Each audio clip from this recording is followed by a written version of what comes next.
kita rindu sosok B.J. Habibie. B.J. Habibie adalah presiden ketiga yang diakui, tapi beliau dilengsarkan karena kejujurannya. Beliau dilengsarkan karena beliau berjuang untuk bagaimana tidak ada korupsi. B.J. Habibie adalah orang soleh yang kita tahu dalam sejarah, orang hebat, diakui di dunia walaupun di Indonesia disepelekan. Apa yang beliau lakukan walaupun beliau sudah tiada, meninggal dunia? Indah kisahnya, dan saya pun terinspirasi dengan beliau yang hebat ini. Beliau orang kampung dari Makassar, Parepare, suatu ibu kota hari ini, Parepare.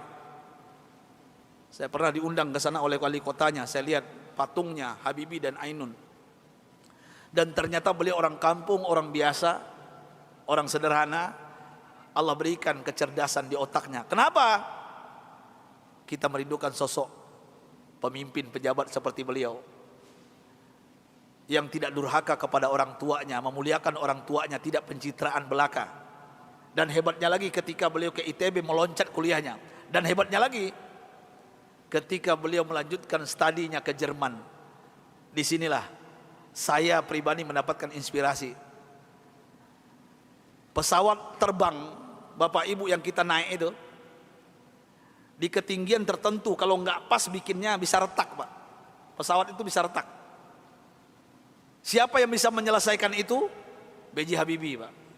Di dunia yang bisa menyelesaikannya B.J. Habibie. Sampai beliau digelari oleh teman-temannya di Jerman apa? Mr. Crack, Mr. Retak. Bukan retak otaknya, Pak. Nah, pejabat kita yang banyak retak otaknya, Pak. Ini maksud saya apa? Pesawat yang retak itu beliau bisa menyelesaikannya.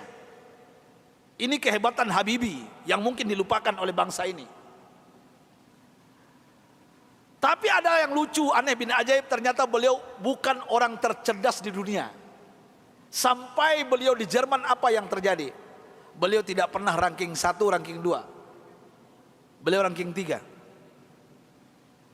Sampai beliau cemburu kepada 2 orang yang ranking 1, ranking 2, dan ini orang Yahudi, Pak.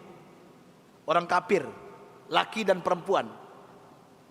Saking herannya beliau, padahal beliau apa yang beliau isi itu benar semuanya.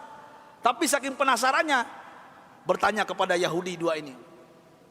Apa kata beliau? Aku mau tanya kepada kalian berdua, apa rahasianya sampai kalian hebat di dunia, ranking 1, ranking 2?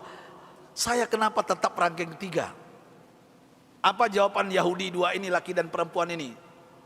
Oh, Rudi. Beliau dipanggil Rudi, bukan Habibie. Ya, Baharudin Yusuf Habibie.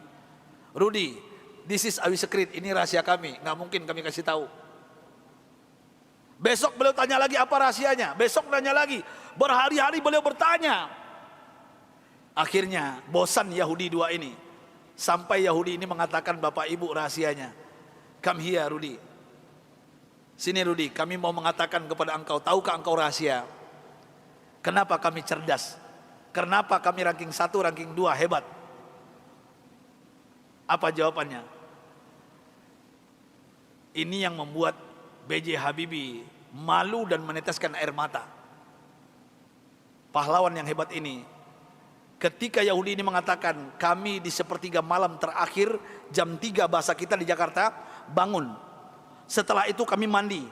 Setelah mandi kami pakai baju yang wangi. Setelah itu kami ambil Al-Quran. Kami baca Al-Quran.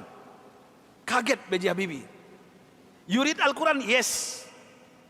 Kalian kan kafir Yahudi, kenapa baca Al-Quran?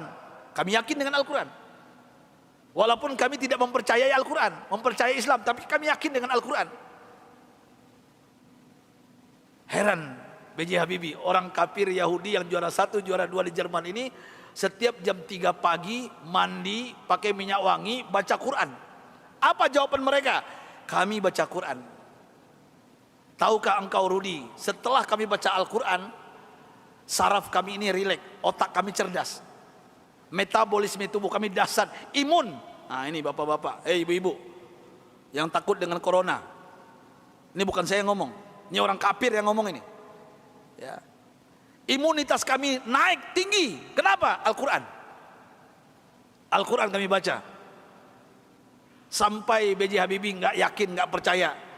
Apa kata Yahudi berdua ini Bapak Ibu? Kalau kalian nggak yakin, silakan. Surah apa?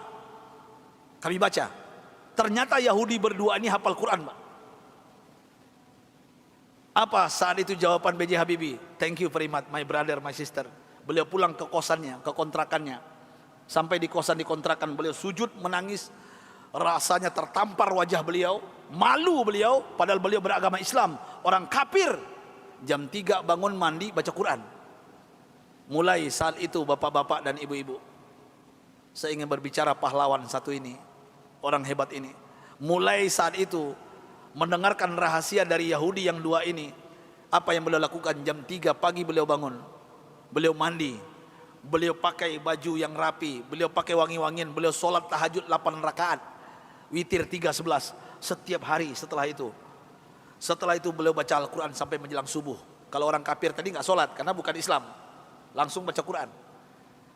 Dan apa yang terjadi keajaiban, Bapak Ibu yang dimuliakan Allah Subhanahu wa taala.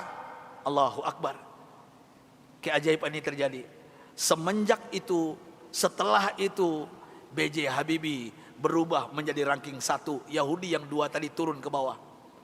Dan orang Yahudi berdua ini menyesal memberikan rahasia kepada B.J. Habibie. Artinya apa? Kalau ingin merdeka kita di Indonesia, jangan tinggalkan Al-Quran.